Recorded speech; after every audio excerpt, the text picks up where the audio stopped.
Puji nama Tuhan, kita sungguh bersyukur karena kita masih diberi kesempatan untuk mendengarkan kebenaran firman Tuhan pada hari ini. Saya percaya saudara bahwa kebenaran firman Tuhan yang akan kita dengarkan itu boleh memberkati kita. Saya berdoa supaya firman Tuhan yang saya sampaikan ini boleh memberkati kita semuanya, baik yang ada di tempat ini maupun di tempat yang lain yang mengikuti ibadah ini, yang mengikuti khotbah ini. Bapak Ibu Saudara sekalian,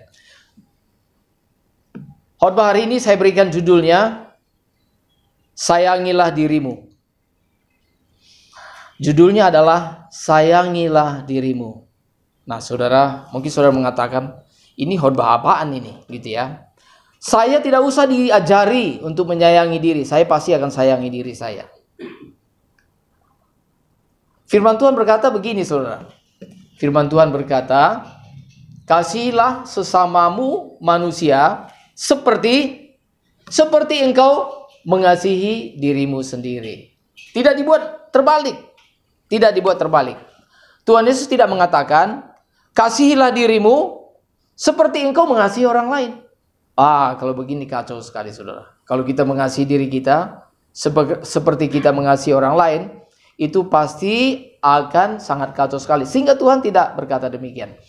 Itu berarti saudara bahwa pengertiannya adalah sebelum kita dapat mengasihi orang lain, orang-orang yang ada di sekitar kita, entah itu pasangan kita, entah itu anggota keluarga kita, entah itu orang-orang dekat dengan kita, entah itu sesama jemaat, entah itu sesama rekan-rekan kerja dan sebagainya dan sebagainya. Sebelum kita dapat mengasihi mereka, Tuhan mau supaya kita dapat mengasihi diri kita dulu. Setelah kita dapat mengasihi diri kita dengan benar, baru kita dapat mengasihi orang lain. Artinya saudara, mengasihi diri itulah bukanlah sesuatu yang salah, tapi justru sesuatu yang harus. Nah, justru sesuatu yang harus. Saudara, pertanyaannya begini. Nanti setelah saudara ikuti khotbah ini, saudara baru menyadari bahwa selama ini saudara tidak mengasihi diri saudara. Kurang mengasihi diri saudara. Dan saudara pasti akan setuju dengan kebenaran firman Tuhan yang saya sampaikan hari ini. Dalam kegiatan kita sebagai manusia saudara, boleh dikatakan sebenarnya ada 3 kegiatan yang umum setiap hari kita lakukan. Tiga bagian besar saja. Pertama saudara, yaitu setiap hari kita makan. Ya tentunya minum dan sebagainya. Makan. Setelah makan, bekerja. Setelah bekerja, tidur atau istirahat. Nah, sebenarnya 3 bagian besar ini saja. Oke? Makan. Setelah itu bekerja. Setelah bekerja itu tidur atau istirahat. Besoknya juga begitu. Setelah kita bangun, maka makan. Setelah itu bekerja. Setelah itu tidur. Begitu setiap hari. Sudah puluhan, ratusan kali kita lakukan ini tanpa kita sadari. Makan, kerja, tidur. Makan, kerja, tidur. Ini 3-tiganya harus kita lakukan dengan benar dan harus kita lakukan dengan seimbang. Salah satu tidak boleh tidak ada. Kalau misalnya hanya orang misalnya begini, kalau misalnya secara tidak seimbang misalnya. Ada orang yang bekerjanya yang kurang. Jadi kerjanya makan, tidur, makan, tidur. Itu orang seperti ini dianggap orang yang tidak berguna. Karena satu tidak ada, makan, tidur, makan, tidur. Atau misalnya makannya yang kurang, pekerjaannya hanyalah yang dia ingat adalah bekerja terus, bekerja udah itu tidur, bekerja tidur, makan kurang. Orang seperti ini pun, ini orang yang kurang mengasihi dirinya sendiri. Atau saudara mungkin tidurnya yang kurang, makan kerja, tidur kurang, gitu ya, tidak diperhatikan. Waduh, orang seperti ini pun, ini pasti akan bermasalah. Kalau dulu waktu kita belajar saudara, kita masih ingat, ya orang dunia saja tahu bahwa manakah yang benar? Kita makan untuk hidup atau hidup untuk makan. Kan begitu ya. Ada orang yang memang hidupnya untuk makan. Dia mengatakan, ayo kita sarapan, kita makan pagi supaya kita dapat tenaga. Tenaga untuk apa? Supaya kita dapat tenaga untuk makan siang. Gitu. Jadi makan pagi yang banyak supaya dapat tenaga. Tenaga untuk apa? Nanti siang supaya kita dapat tenaga untuk makan siang. Sebab Makan juga butuh tenaga gitu. Lalu dia makan siang kenyang supaya apa? Supaya dapat tenaga untuk makan malam. Jadi yang dipikir makan terus, makan. Di mana rumah makan yang bagus, di mana rumah makan yang enak itu. Nah, saudara, itulah kegiatan kita hari-hari, saudara. 3 hal ini tadi. Lalu saya ingin lebih mendalam, saudara. Saya ingin lebih mendalam. Nah, kalau saya makan, bekerja dan istirahat itu dikerjakan oleh semua manusia. Bahkan sebenarnya oleh makhluk yang lain, termasuk binatang. Coba perhatikan dogi kita di rumah. Kerjanya kan itu aja. Makan. Udah itu kerja. Kerjanya mungkin gonggong-gonggong. Lari-lari ke sana kemari. Udah itu tidur gitu ya. Nah, itu sebenarnya pekerjaannya. Coba perhatikan binatang yang lain juga begitu. Burung di udara gitu ya. Burung di udara. Makan makan tuk. Setelah itu ada tenaga. Mereka berterbangan ke sana kemari. Setelah itu capek tidur. Lalu kalau begitu, apa sih sebenarnya kita dengan hewan? Apa sebenarnya bedanya kita dengan binatang? Nah, mesti ada sesuatu yang berbeda daripada binatang, saudara. Sekalipun kelihatannya sama, tapi mesti ada yang berbeda. Amin? Mesti ada yang berbeda. Mesti ada yang berbeda. Nah, jadi sebelum saya lebih dalam lagi, saudara. Kalau misalnya kita tidak melakukan 3 hal ini tadi secara seimbang, berarti itu akan merusak hidup kita, baik secara jangka pendek, bisa jangka sedang, bisa jangka panjang. Dan kalau kita tidak memperhatikan hal ini, berarti kita adalah orang yang kurang mengasihi diri kita sendiri. Kita tidak sayang pada diri kita sendiri. Misalnya gini, ada orang yang, misalnya dalam hal makanan, ada orang yang sudah tahu, kalau dia makan ini alergi, kalau dia makan ini bermasalah, tapi dia makan terus. Ini orang seperti ini, dia tidak sayang pada dirinya. Ada orang yang tahu, yang misalnya begini, dia harus bekerja atau dia harus berolahraga, tapi dia tidak lakukan, akhirnya sakit. Nah, dia orang yang tidak mengasihi dirinya sendiri. Ya. Termasuk juga orang yang tidak mengurus dirinya, itu bukan orang yang sayang pada dirinya. Misalnya, waktunya tidur, dia tidak tidur. Waktunya mandi, dia tidak mandi. Orang yang tidak mandi itu orang yang tidak sayang pada dirinya. Katakan dulu kiri kanannya. Orang yang tidak mandi itu adalah orang yang tidak sayang pada dirinya. Amin. Ya, dia tidak sayang pada dirinya. Ya, dia kurang menghargai dirinya. Kurang menghargai dirinya. Demikian juga orang yang tidak mau berolahraga, dia tidak sayang pada dirinya. Mengapa? Sebab kesehatannya terganggu.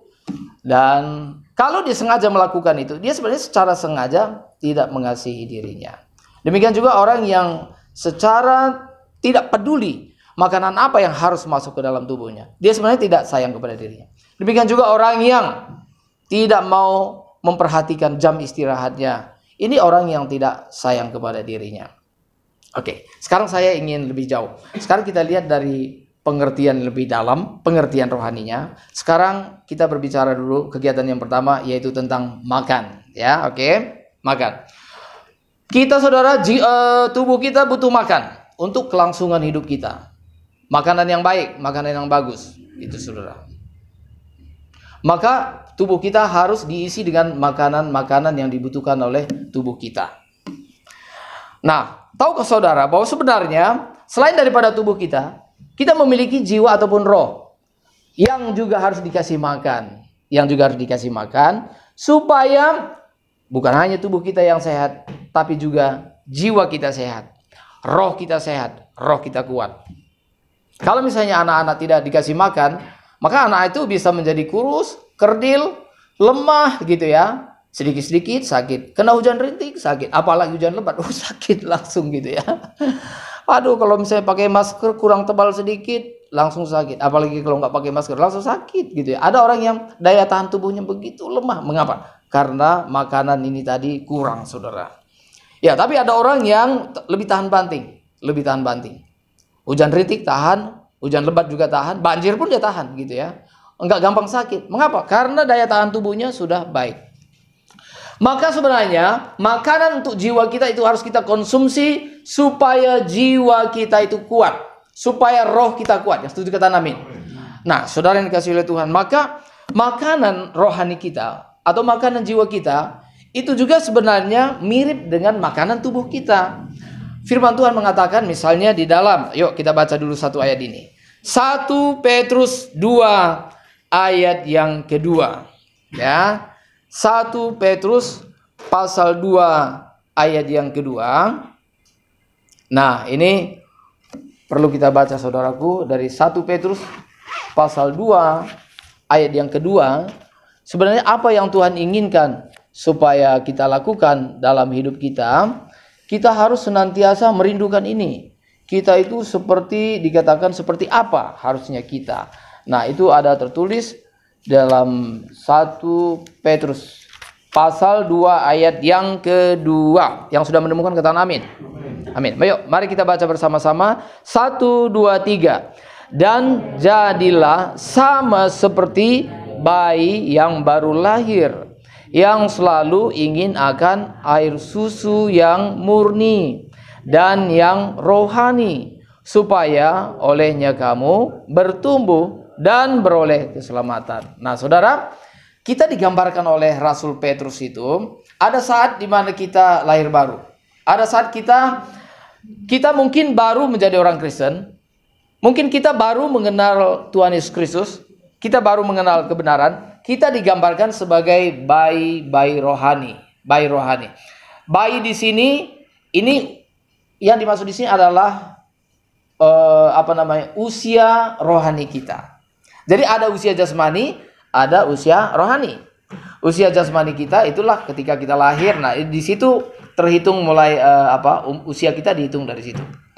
Sebenarnya usia rohani kita juga terhitung mulai dari kapan kita mengenal Yesus Kristus, dan setelah itu sebenarnya kita diharapkan juga terus bertumbuh.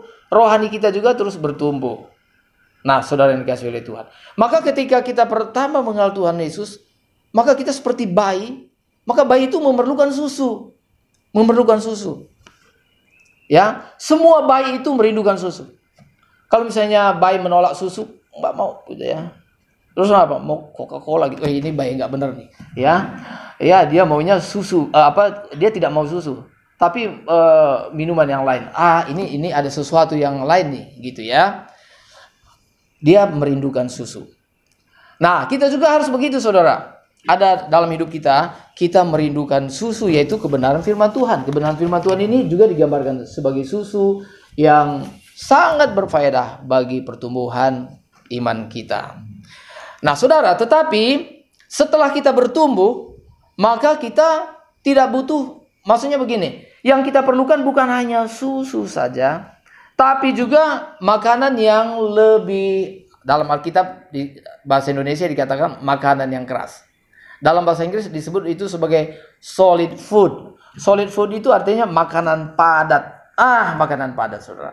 Saudara bayangkan, kalau susu itu encer, lalu ada makanan padat gitu ya. Kalau susu itu yang bisa mengkonsumsi itu bayi ya. Tapi kalau padat, itu bayi tidak bisa mengkonsumsi yang padat. Ya, belum waktunya dia mengkonsumsi makanan yang padat. Apalagi makanan yang pedas. Waduh, itu dia tidak sanggup, saudara. Bisa sakit perut, bisa sakit. Nah, sebenarnya kalau kita gambarkan ya, sebenarnya antara encer lalu padat ini, lalu di tengahnya ada semi-semi padat, bubur gitu ya.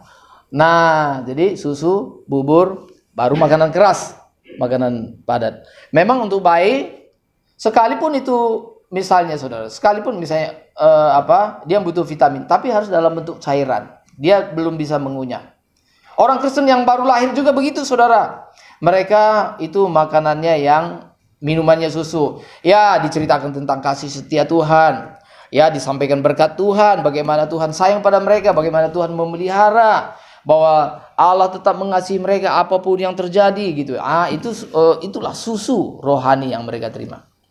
Tapi kalau misalnya yang sudah mulai dewasa, itu diberikan makanan yang padat, makanan yang keras. Makanan yang padat itu misalnya sudah mulai disampaikan teguran. Kalau misalnya kita jadi anak Tuhan, jangan iri hati, jangan suka berselisih. Nah, itu yang diajarkan oleh Rasul Paulus misalnya kepada jemaat di Korintus. Kita harus dewasa, harus lebih mempedulikan kepentingan orang lain. Jangan mudah tersinggung, jangan sedikit-sedikit tersinggung. Lalu kita egois. Nah, ketika pengajaran itu disampaikan, itu seperti makanan yang padat. Lalu kita, apalagi kita sampaikan, kita harus mengerti isi hati Tuhan. Wah, itu padat sekali. Kita harus senantiasa menghormati Tuhan. Kita harus hidup suci. Kita harus hidup kudus. Itu padat. itu keras. Nah, kalau misalnya bayi-bayi rohani itu kadang-kadang mereka belum mengerti masalah itu. Mereka tahu bahwa ikut Tuhan itu ada mujizat, ada kesembuhan, ya. Pokoknya Tuhan memberkati, apa yang dikerjakan Tuhan berkenan, ya. Bapa duniawi itu dia menolak kita, membenci kita, tapi Bapa surgawi menerima kita apa adanya. Wah, Allah sungguh mengasihi. Betul itu, saudara. Ya, betul. Tapi kita jangan hanya berhenti sampai di situ. Itu hanya susu saja. Setelah itu kita harus bergerak, kita harus semakin dewasa.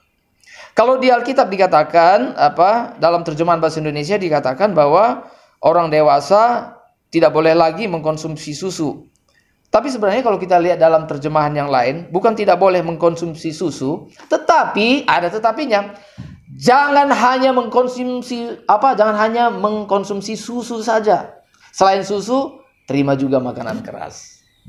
Selain makanan-makanan yang lembek, terima juga makanan yang padat. Amin. Nah, itu saudara. Sekalipun kita sudah dewasa, ya kalau misalnya kita dikasih makanan keras sekali-sekali kita merindukan susu juga, ya sekali-sekali ada yang bisa menyegarkan jiwa kita, gitu ya. Tapi yang salah di sini adalah yang kalau jemaat itu yang disampaikan hanya susu aja, ya berkat-berkat Tuhan, ya pemeliharaan Tuhan, bagaimana kita diberkati oleh Tuhan, bagaimana kita, wah Allah itu begitu baik buat kita. Kalau Sabat Minggu disampaikan seperti itu, maka jemaat akan menjadi kanak-kanak. Tapi kita sudah mulai sampaikan makanan yang padat.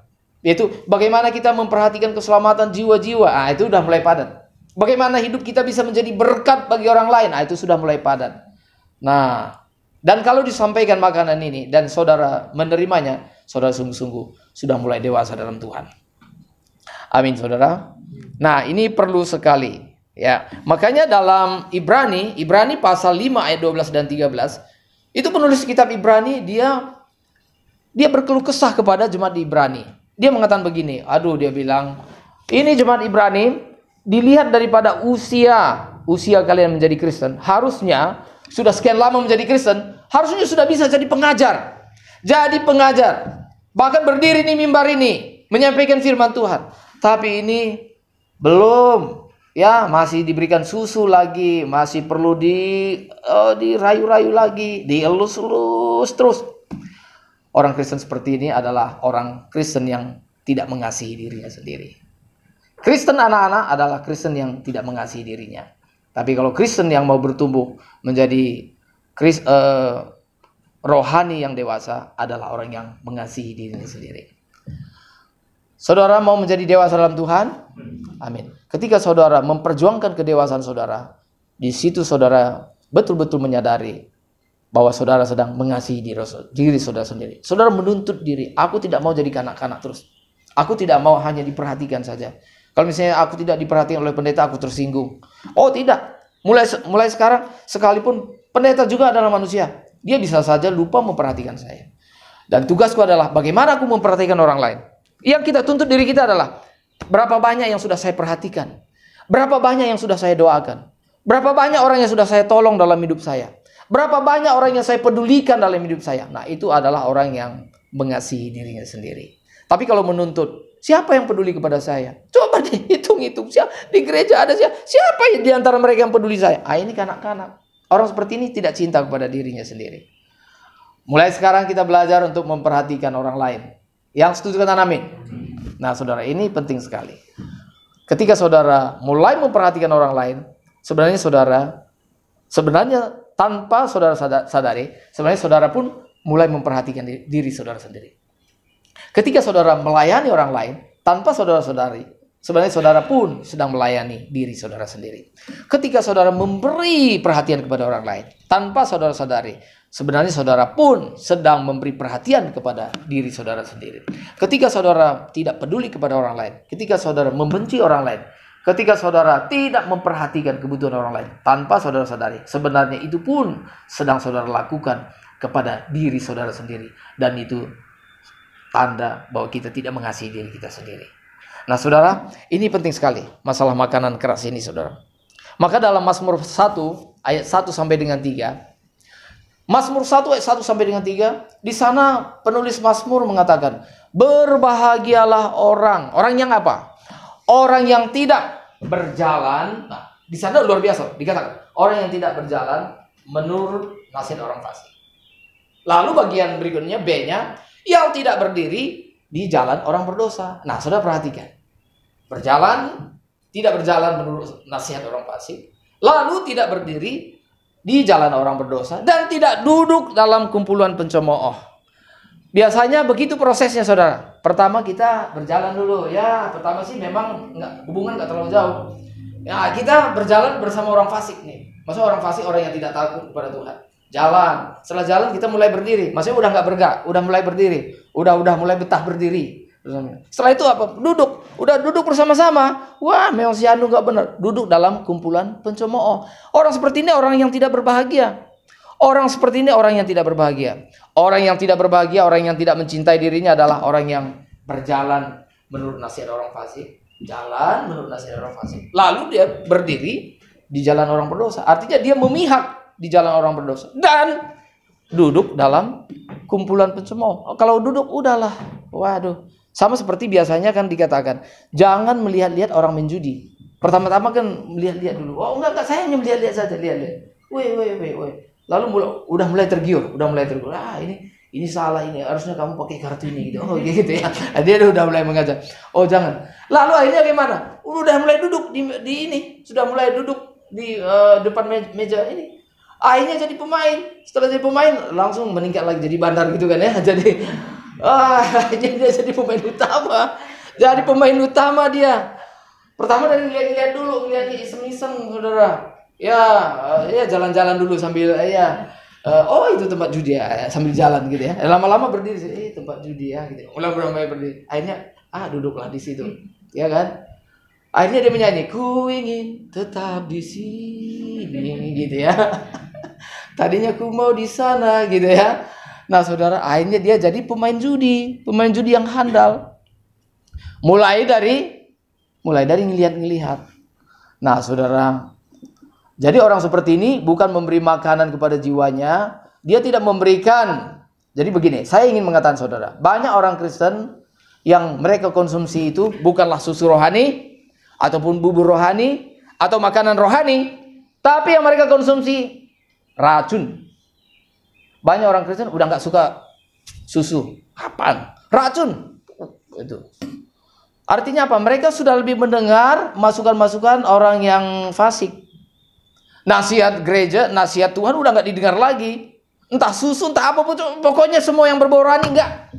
Yang masuk ke telinga mereka itu adalah semua yang berbau racun. Racun itu rasanya nikmat. Memang betul saudara, racun itu kadang-kadang dikemas dengan aroma yang menarik, rasanya juga menarik, tapi ada racunnya. Setelah selesai dimakan saudara, ya akhirnya mati.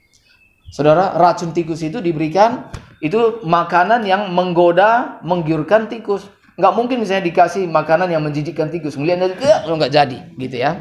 Tapi dikasih makanan yang menurut tertarik, bagus ya, mulai jilat-jilat ya, akhirnya mulai enak, lalu dibawa kabur, dia makan sendiri, akhirnya dia mati di situ saudara. Orang Kristen juga kan begitu, digoda oleh iblis. Kita seringkali digoda, namanya juga digoda. Kalau misalnya setan datang dengan wajahnya serem, siapa yang mau dekat? Oh, semua orang lari.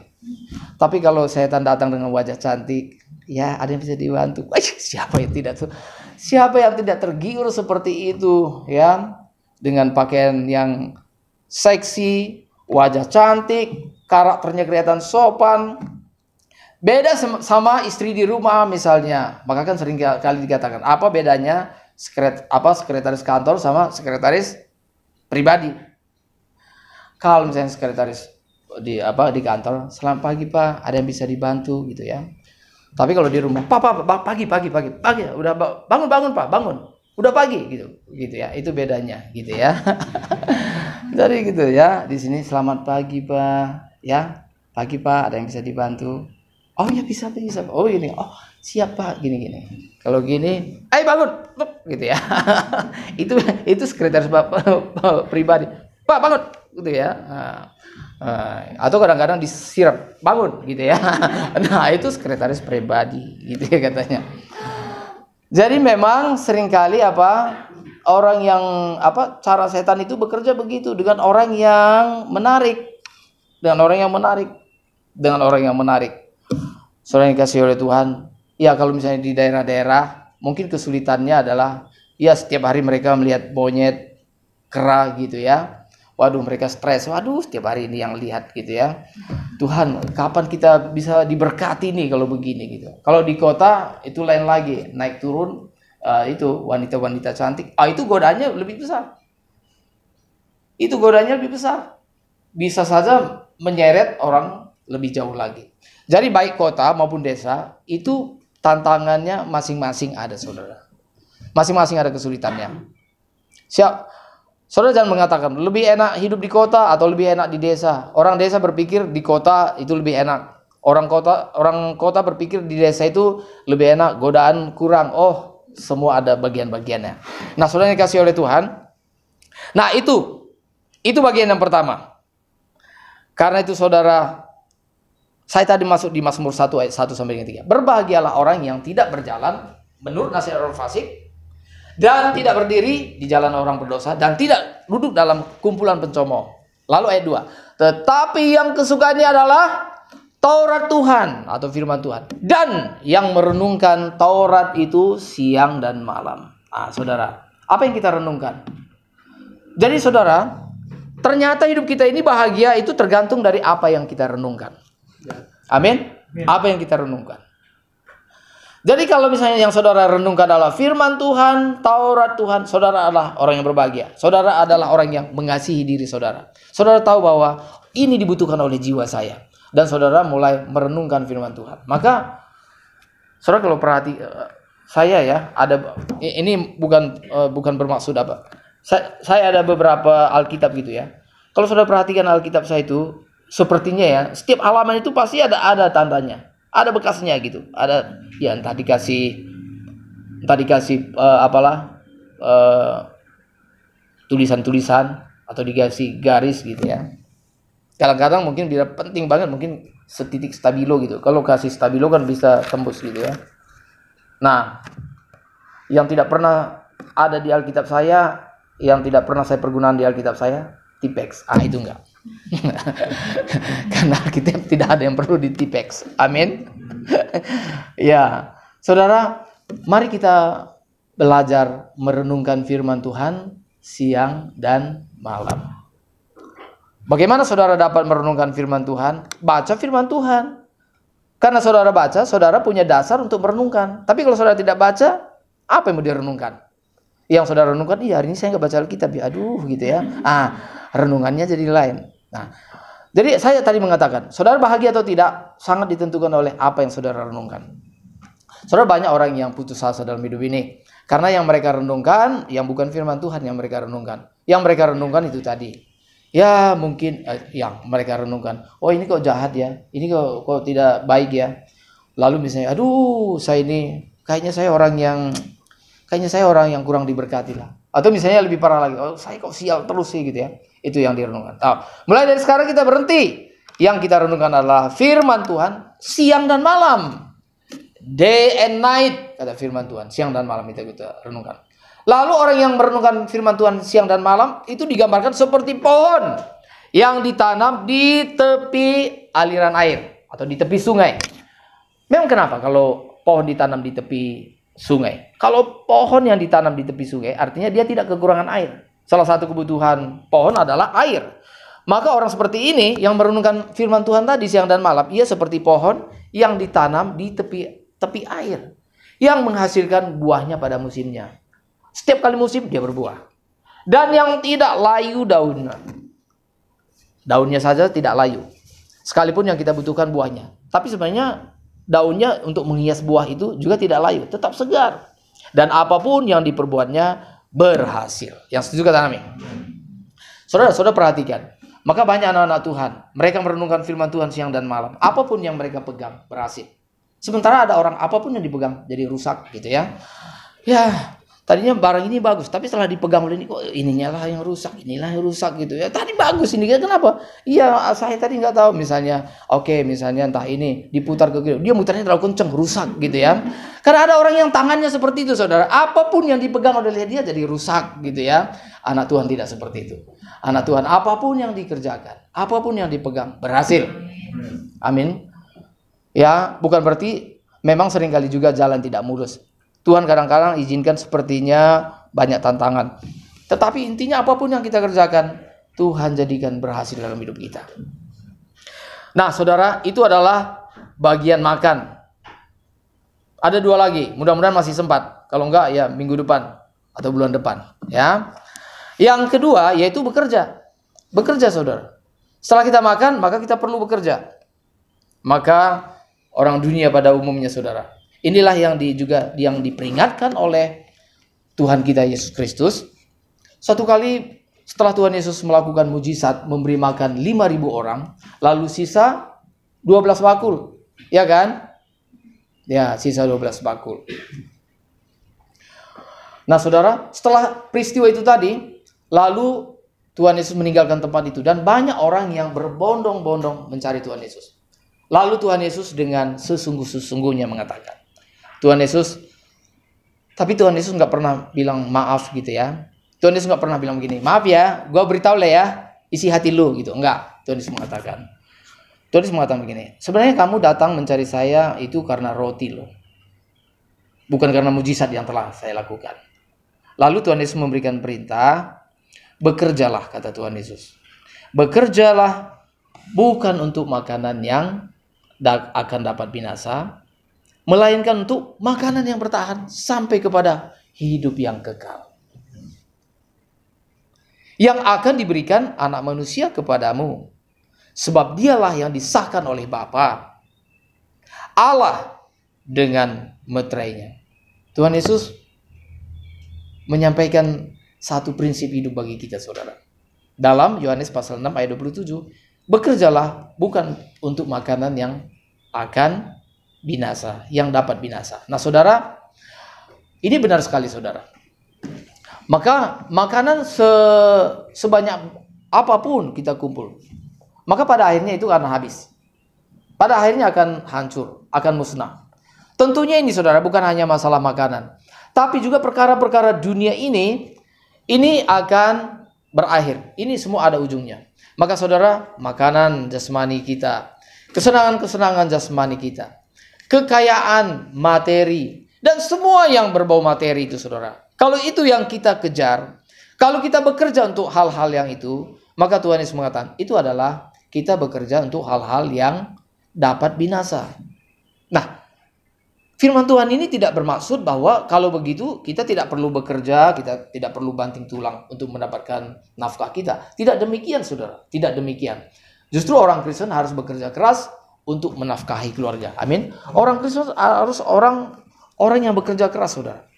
Orang Kristen harus orang yang bersedia bekerja keras. Orang Kristen bukanlah orang yang malas. Saudara perhatikan. Negara-negara yang dipengaruhi oleh kekristenan itu selalu negara yang paling maju.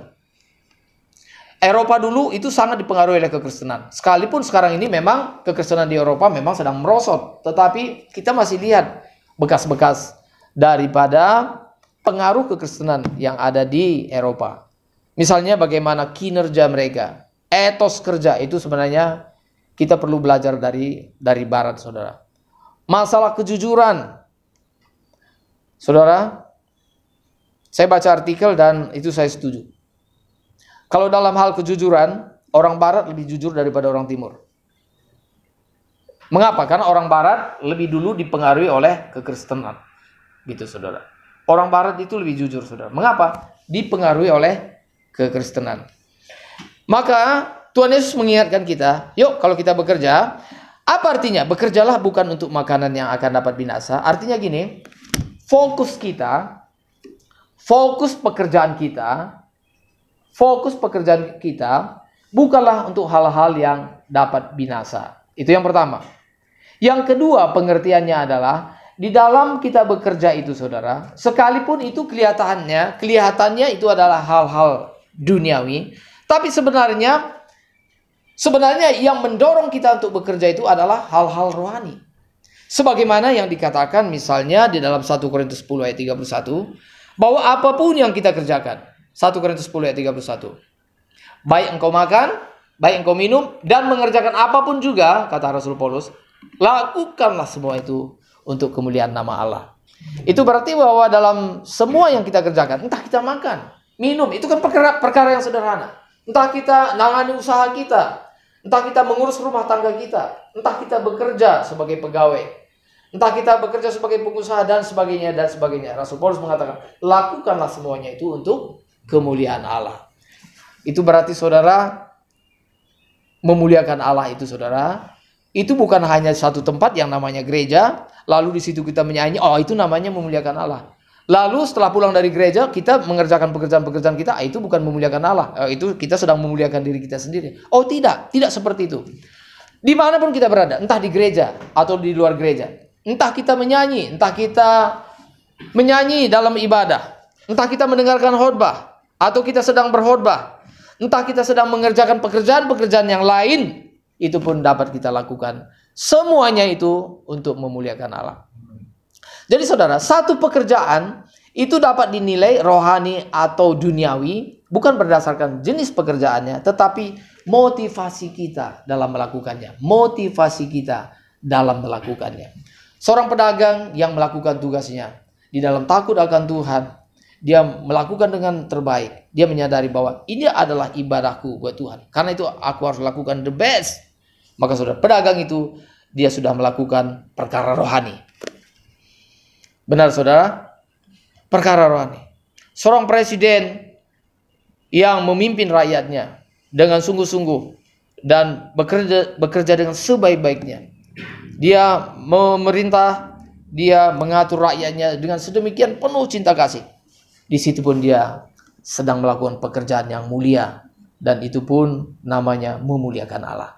Jadi dalam semua pekerjaan kita dapat memuliakan Allah, saudara, yang dikasihi oleh Tuhan.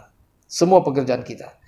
Jadi saudara, mari dalam hidup kita ini kita bekerja untuk memuliakan Allah. Makanya Tuhan Yesus mengingatkan kita, bekerjalah selama masih siang. Akan datang malam di mana tidak seorang pun dapat bekerja. Sekarang masih siang saudara. Ya, hidup kita juga siang. Kalau saudara misalnya udah di atas 60-an ke atas gitu ya. Ya, sebagian dari antara kita sudah tidak siang lagi. Sebenarnya sudah sore.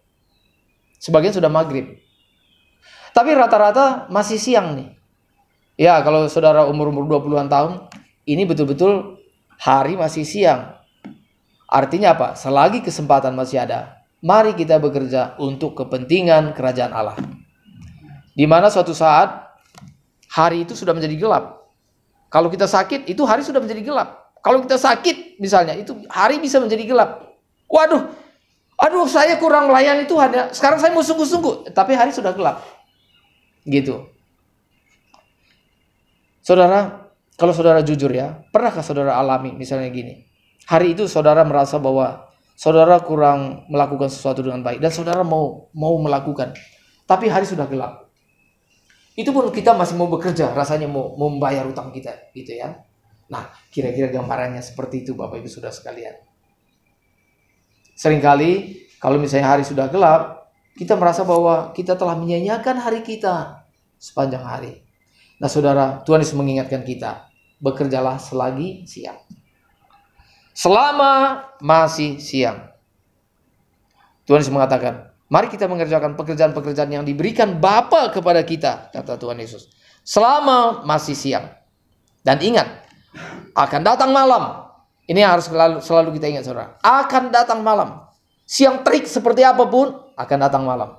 Saudara perhatikan hari-hari ini saudara. Berapa hari yang lalu terik sekali kan? Sangat terik. Tapi apakah terik terus? Enggak. Akan datang malam. Gitu saudara. Oh ini pagi-pagi burung berkicau. Ingatlah bahwa akan datang malam. Saudara, keadaan kita sekarang mungkin sehat, segar, bugar. Ingat, akan datang malam.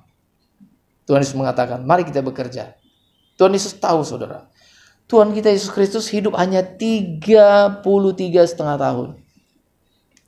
33,5 tahun. Boleh tahu Pak Yopi umurnya berapa sekarang? 38 lebih. Oh 38 lebih gitu ya. Saya masih ingat dulu Yopi dulu ya sebelum 30-an udah kenal gitu. Sekarang udah ini gitu ya. Berarti lebih tua daripada Tuhan Yesus waktu hidup dulu gitu ya. Ya, Tuhan Yesus waktu naik ke waktu memikul dosa-dosa kita itu umur 33,5 tahun, saudara. 33,5 tahun.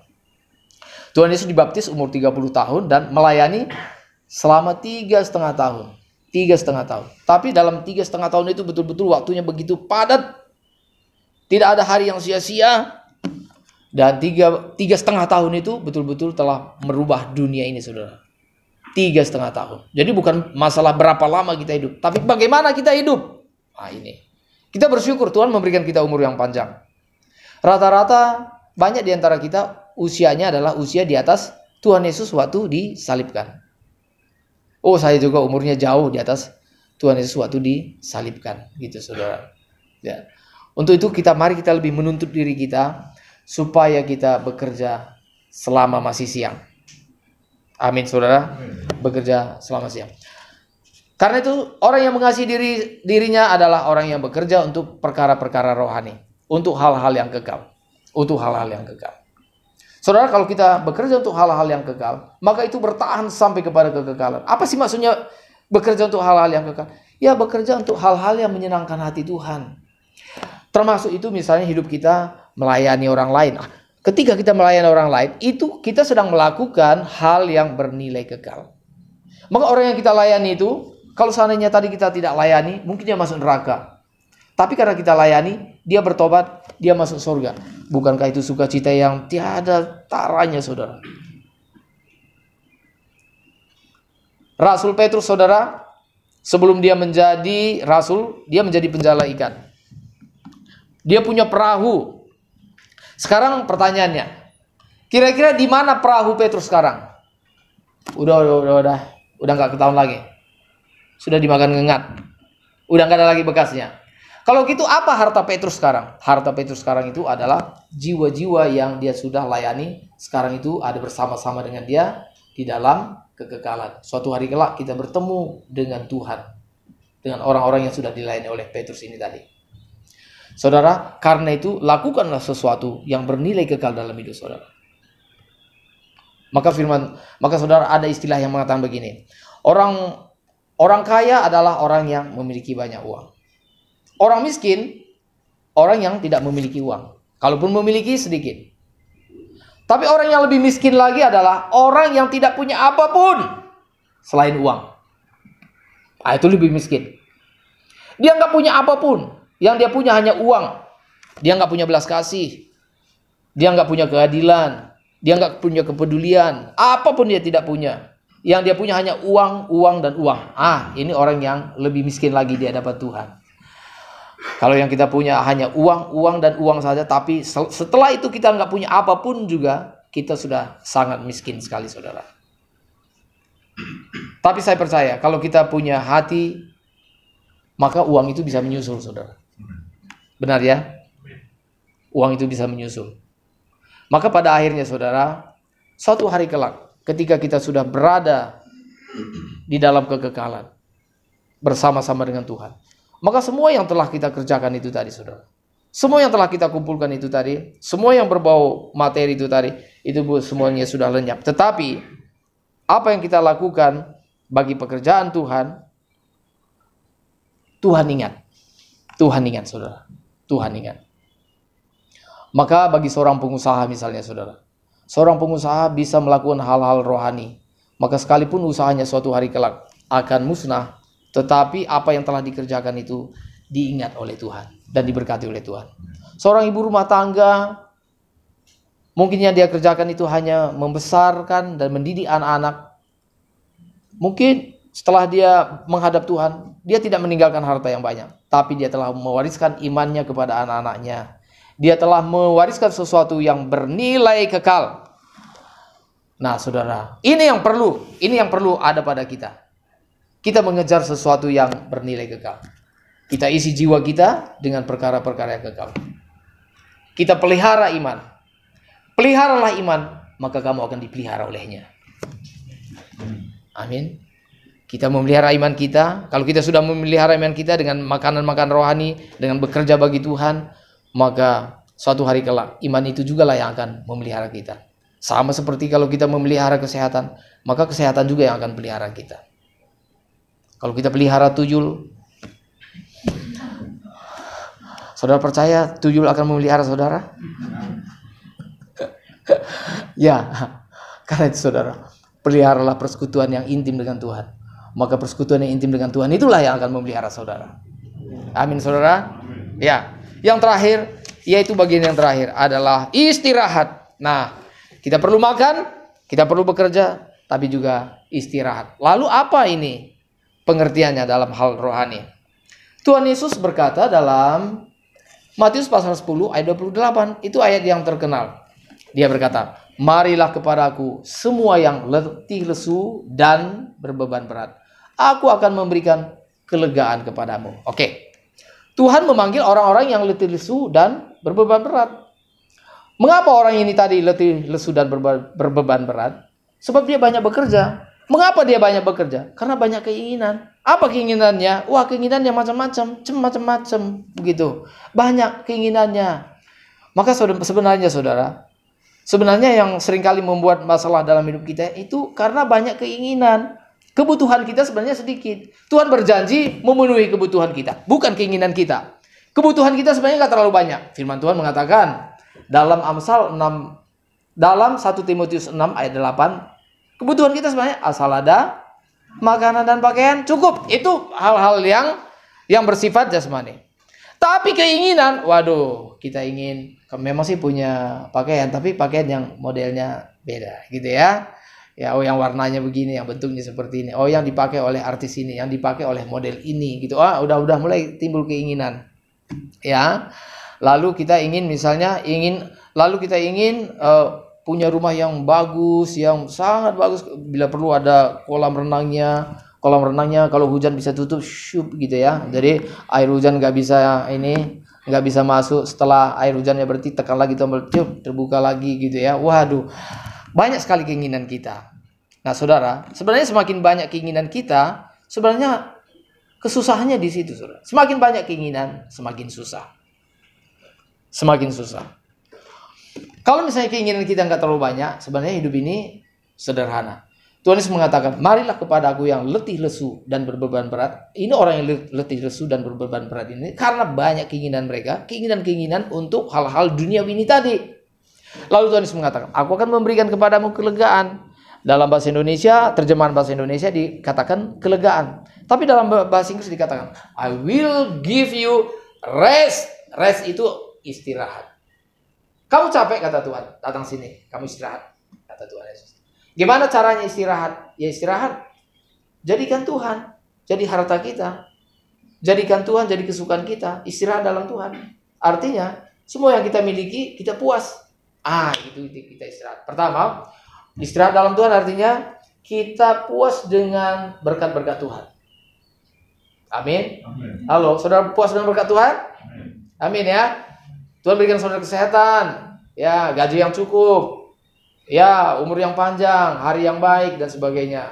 Tuhan jauhkan saudara dari petir sehingga saudara tidak disambar petir. Oh, puji Tuhan. Sementara kan ada orang disambar petir degar gitu, saudara nggak kena gitu ya. Nah, banyak sekali berkat-berkat Tuhan gitu ya. Nah, Tuhan mengatakan, aku akan memberikan kamu istirahat. Jadi, pertama, puas dengan berkat Tuhan. Yang kedua, kita menjadikan Tuhan sukacita kita. Kita menjadikan Tuhan kebahagiaan kita. Orang seperti ini, mereka istirahat dalam Tuhan. Tidak perlu letih-letih, saudara. Kembali lagi, jangan salah pengertian dengan firman Tuhan ini. Jangan saudara berpikir bahwa kalau gitu dalam Tuhan kita nggak perlu kerja keras. Enggak, perlu kerja keras. Kerja keras, tetapi jiwa kita tidak letih. Jiwa kita tidak letih. Banyak orang yang tidak bisa menikmati tidur. Kenapa? Karena jiwa mereka letih. Kalau raga saja letih, misalnya habis olahraga, misalnya terletak langsung tidur nyenyak. Tapi kalau jiwa letih gitu, banyak pikiran, jiwa letih, aduh, akhirnya kita tidak bisa istirahat. Tuhan mengatakan, datang kepadaku. Aku akan memberikan kamu istirahat. Nah saudara, istirahat yang sesungguhnya itu hanya ada dalam Yesus Kristus. Istirahat yang dimaksud di sini ini bukan kematian, saudara. Tapi istirahat sungguh-sungguh, saudara. Sekalipun kita masih hidup, tapi kita mengalami istirahat, sukacita yang sungguh-sungguh dalam Tuhan. Kita puas dengan yang Tuhan berikan bagi kita. Kita bersyukur dengan yang Tuhan berikan bagi kita. Dan kita sungguh-sungguh menikmati Tuhan sebagai harta kita satu-satunya, saudara. Puas dengan yang kita miliki. Orang seperti ini, mereka bersyukur senantiasa dalam Tuhan. Sebaliknya orang yang tidak puas dalam Tuhan, mereka selalu menggerutu. Karena mereka menggerutu, tidak puas dengan diri mereka. Akhirnya siapapun digerutuin oleh mereka. Yang dekat diomelin gitu ya.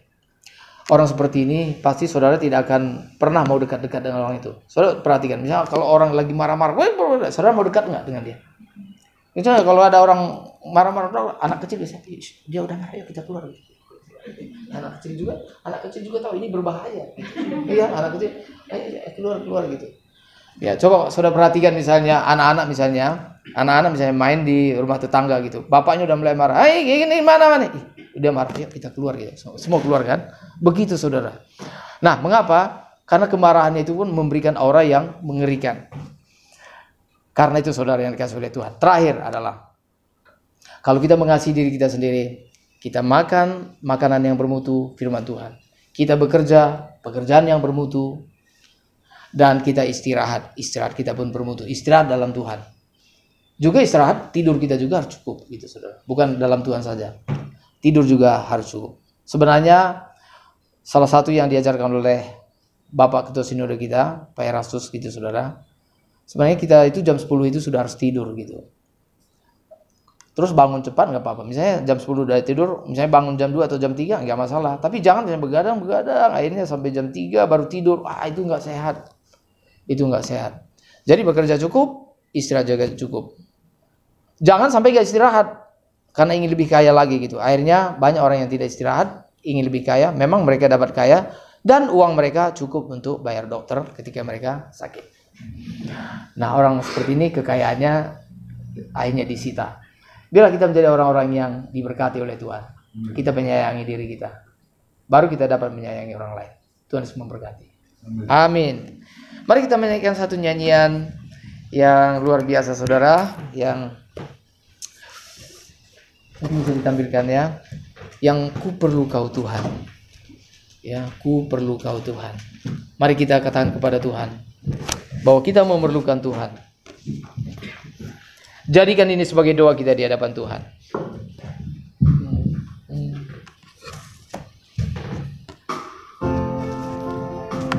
Dengan sikap berdoa di hadapan Tuhan, menghormati Tuhan, dan bersungguh-sungguh di hadapan Tuhan, kita katakan dengan tulus bahwa kita memerlukan Tuhan. Mari kita katakan, ku perlu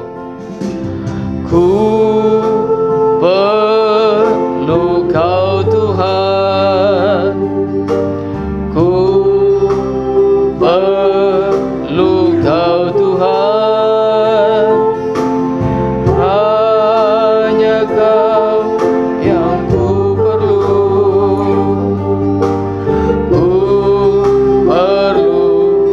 Tuhan. Katakan, ku perlu kau, ku perlu kau Tuhan, ku perlu kau Tuhan, hanya kau yang ku perlu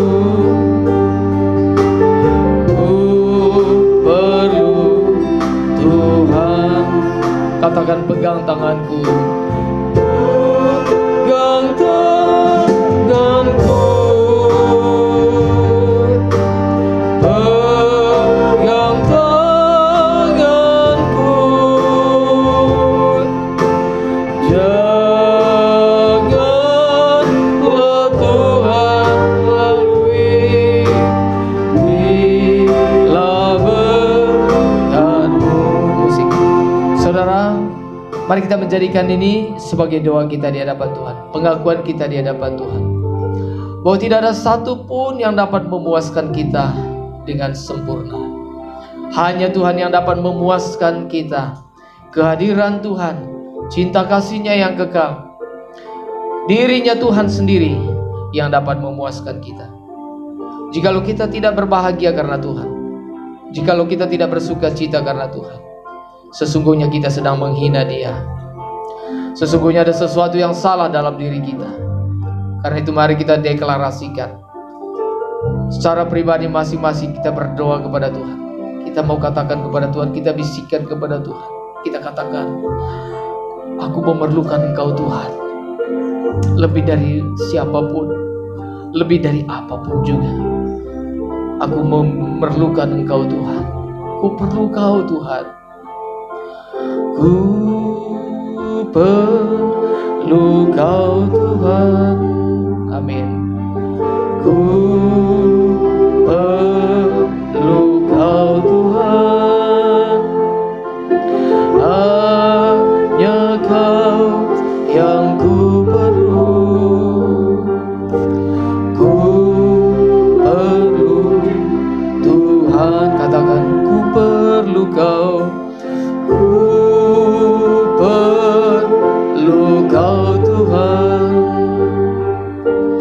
Ku perlu Kau Tuhan. Hanya Kau yang ku perlu. Ku perlu Tuhan. Saya minta kaum wanita saja katakan, ku perlu. Mari kaum pria berdoa di hadapan Tuhan. Mari berdoa di hadapan Tuhan kaum pria. Kaum wanita menyanyi. Katakan bahwa engkau memerlukan Tuhan. Kita semua memerlukan Tuhan.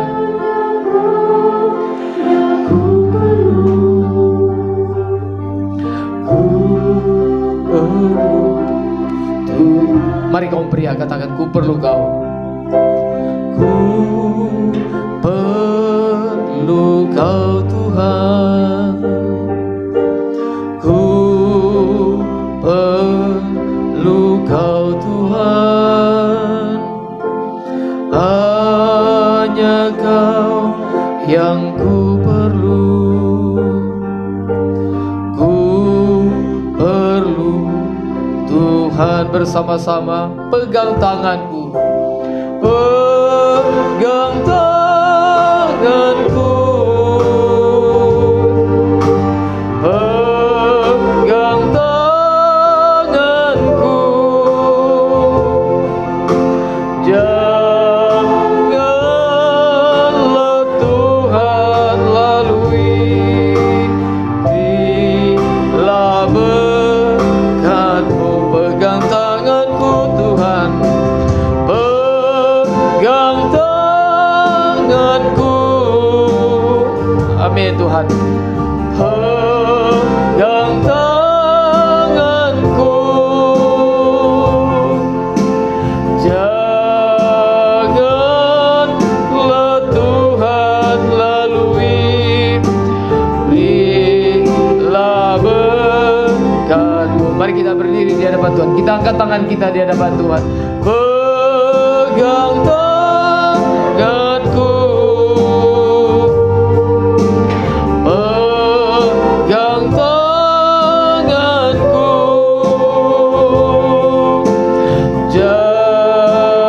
Janganlah Tuhan lalui.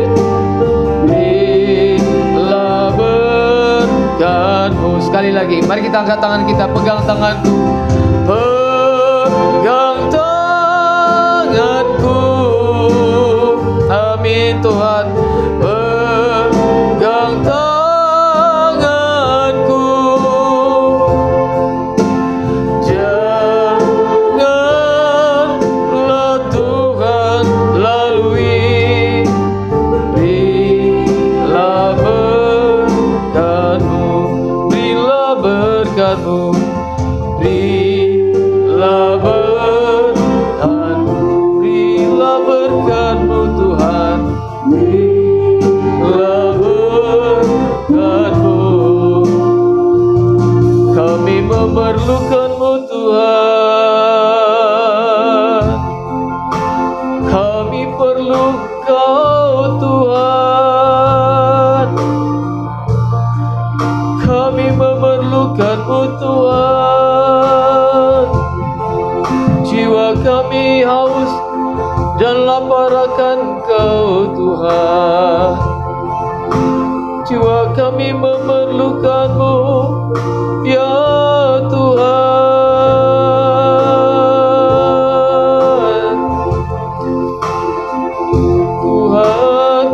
kekuatan kami. Tidak ada yang dapat memuaskan kami Tuhan selain Engkau. Hanya Engkau yang dapat memuaskan hati kami Tuhan. Sekalipun daging kami habis lenyap, gunung batu kami tetaplah Allah selama-lamanya. Terima kasih Tuhan.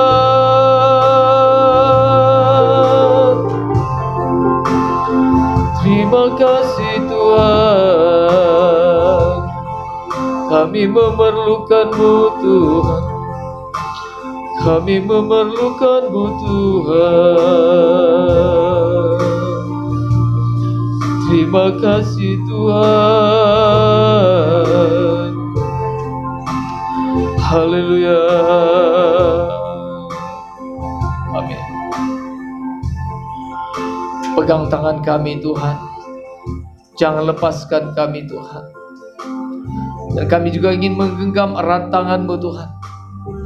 Sebab hanya Engkau saja Tuhan yang dapat diandalkan dalam hidup kami Tuhan. Terima kasih Tuhan. Hati kami tertuju kepada Engkau saja Tuhan. Hati kami melekat kepada Engkau saja Tuhan. Tuhan terima kasih Bapa. Ampuni kami kalau selama ini kami melupakan Tuhan. Ampuni kami Tuhan kalau kami merasa diri kami kuat. Ampuni kami Tuhan kalau kami mengandalkan manusia. Ampuni kami kalau kami mengandalkan siapapun juga, apapun juga di luar daripada Tuhan. Sebab hanya Tuhan saja yang dapat kami andalkan. Terima kasih Tuhan. Terima kasih Tuhan. Terpujilah Engkau Tuhan. Berkati kami semuanya Tuhan. Jamah kami semuanya. Kami yang mendengarkan firman-Mu ini, sehingga kami sungguh-sungguh boleh diberkati. Terima kasih Tuhan. Terpujilah Tuhan dalam nama Yesus. Kami berdoa dan mengucap syukur. Haleluya.